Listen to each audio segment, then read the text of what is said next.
supaya ku kenal iman, harapan yang teguh, dan kasih-Mu kekal. Aku datanglah Tuhan padamu, dalam darah-Mu kudus sucikan diriku.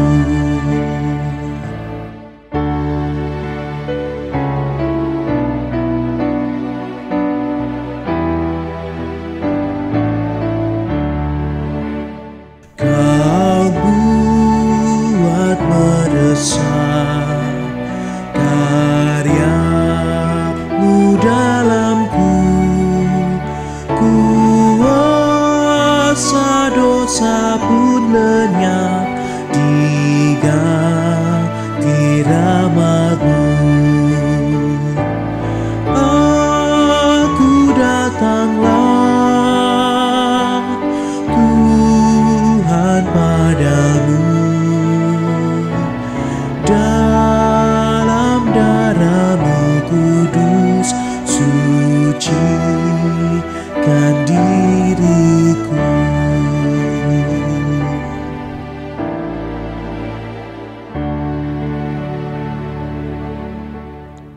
Selamat pagi Bapak-bapak, Ibu-ibu, dan saudara-saudara yang dikasihi oleh Tuhan Yesus Kristus.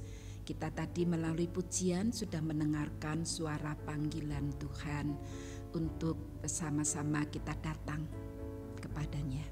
Mari kita berdoa.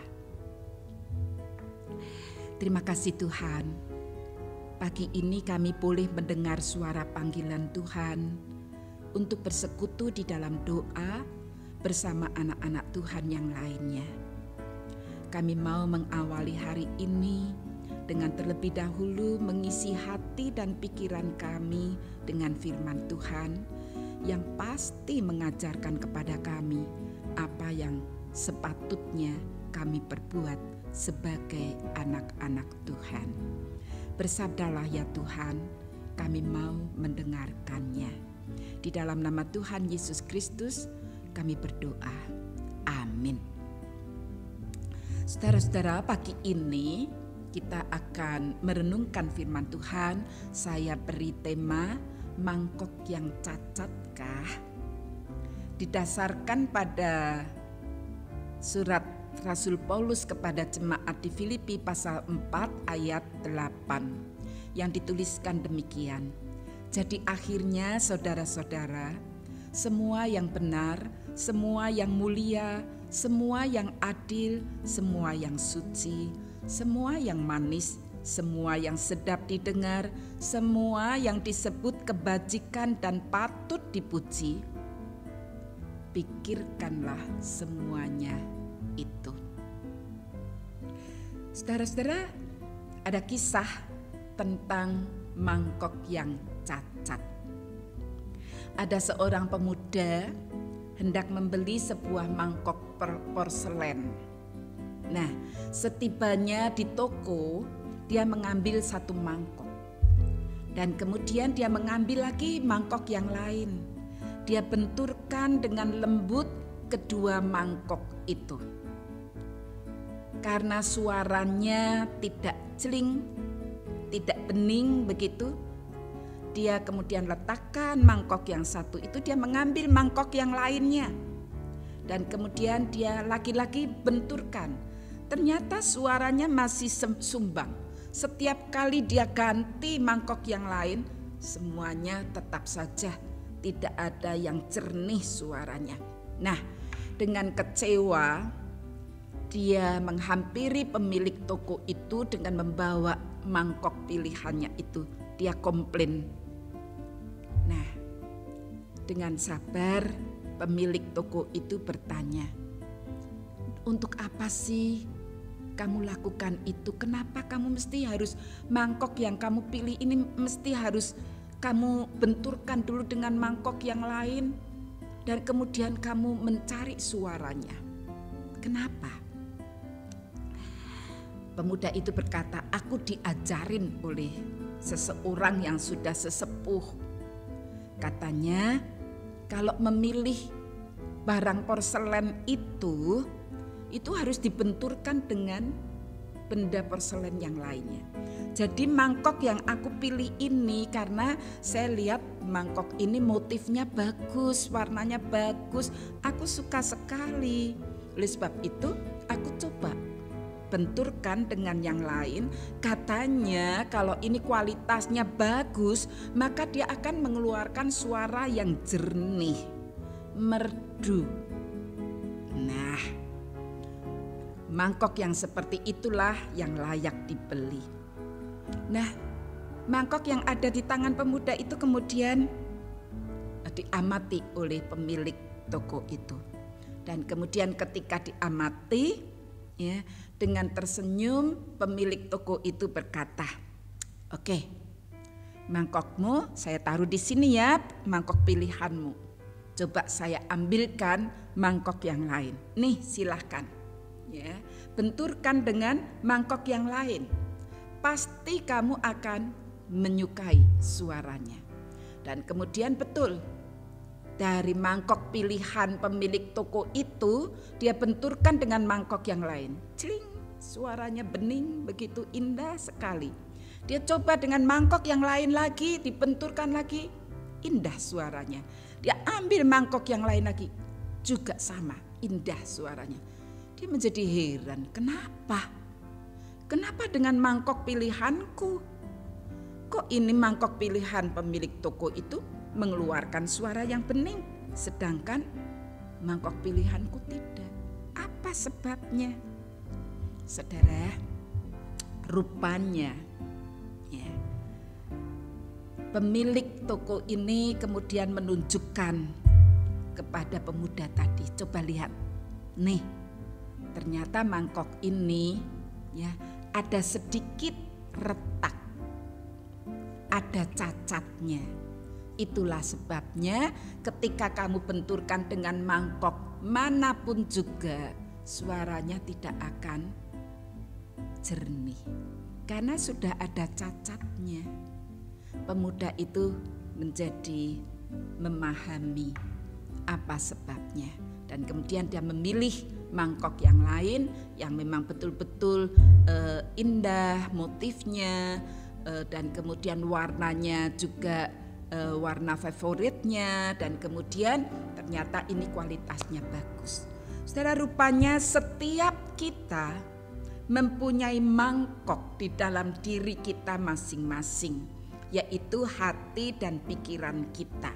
Nah, mari kita renungkan, mangkok yang ada di dalam diri kita ini mangkok yang cacatkah? Retakkah? Semoga tidak.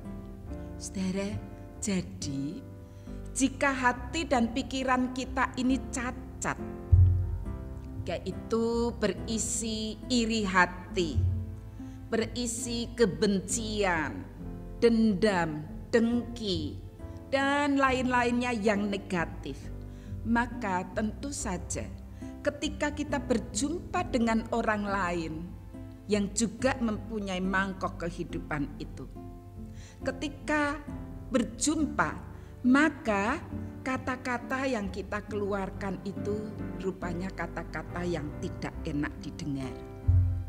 Mungkin sindiran, mungkin makian, mungkin penghinaan yang melukai, menyakiti hati orang lain. Karena yang tersimpan dalam benak kita adalah hal-hal yang negatif itu tadi. Namun sebaliknya saudara-saudara, bila hati dan pikiran kita ini berisi kebaikan, kemurahan hati, ketulusan, kejujuran, dan hal-hal positif yang lainnya, maka ketika kita berjumpa dengan orang lain, kita pun juga akan mengeluarkan kata-kata yang manis, kata-kata yang sedap didengar, kata-kata yang memberikan semangat, kata-kata yang memberikan motivasi, inspirasi yang membuat orang lain ikut bersyukur dan memuji Tuhan. Oleh sebab itu, Mari kita isi hati dan pikiran kita dengan firman Tuhan seperti yang dituliskan oleh Rasul Paulus tadi kepada jemaat di Filipi, yaitu semua yang benar, semua yang mulia, semua yang adil, semua yang suci, semua yang manis, semua yang sedap didengar, semua yang disebut kebajikan dan patut dipuji. Pikirkanlah semuanya itu. Amin. Mari kita berdoa. Tuhan, terima kasih karena Tuhan di dalam menciptakan kami sebagai manusia, Tuhan memperlengkapi diri kami dengan hati dan pikiran. Dengan hati kami bisa membenci, tetapi kami juga bisa mengasihi. Dengan hati kami bisa dendam, tetapi juga bisa mengampuni. Bisa iri hati, tetapi juga bisa ikut bersyukur melihat keberhasilan orang lain. Demikian juga dengan pikiran kami ya Tuhan. Kami bisa memikirkan hal-hal yang buruk, yang jahat terhadap orang lain. Tetapi kami juga bisa memikirkan yang benar, yang baik. Semua itu tergantung pada bagaimana kami mengisi dan mengelola hati dan pikiran kami. Oleh sebab itu Tuhan, tolong kami, isilah hati kami dengan kasih-Mu, agar kami dapat mengampuni, agar kami bisa peduli dan mengasihi sesama kami, agar mereka pun dapat merasakan kasih Tuhan melalui hidup kami, yaitu melalui kata dan perbuatan kami. Tuhan, kami tetap mendoakan bagi mereka yang sakit, masih dalam pengobatan, baik kanker maupun penyakit imun. Tuhan yang akan tolong mereka di dalam upaya pengobatannya. Tuhan juga menolong bagi saudara-saudara kami yang berbeban berat maupun yang berduka. Kami bersyukur untuk kesehatan, untuk sukacita yang sudah Tuhan berikan kepada kami. Kami mau melanjutkan kehidupan kami hari ini ya Tuhan. Kami mohon berkat dan penyertaan dari Tuhan untuk hal-hal yang akan kami kerjakan hari ini, agar kami bisa bekerja, mendatangkan berkat bagi keluarga kami, tetapi juga menjadi berkat bagi orang lain. Terima kasih ya Tuhan, pakailah kata dan perbuatan kami, kata dan tindakan kami untuk bisa menjadi penyalur berkat bagi sesama kami. Dalam nama Tuhan Yesus Kristus kami berdoa. Amin. Mari kita tetap mengisi hati kita dengan kasih Tuhan. Kita tutup dengan menyanyi Isilah Mataku dengan citra salib-Mu. Selamat berkarya, Tuhan memberkati.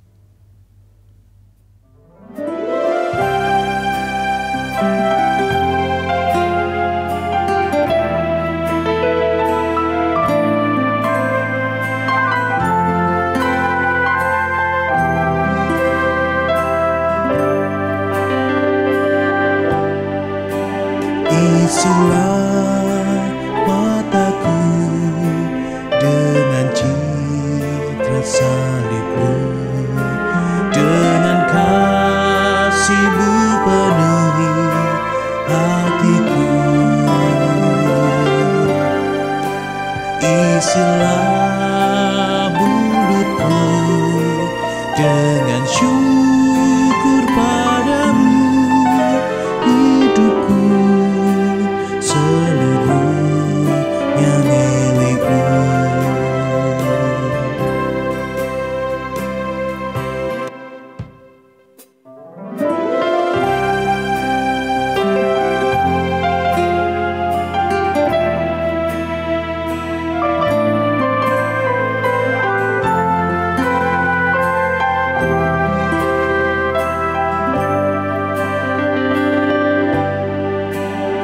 Isilah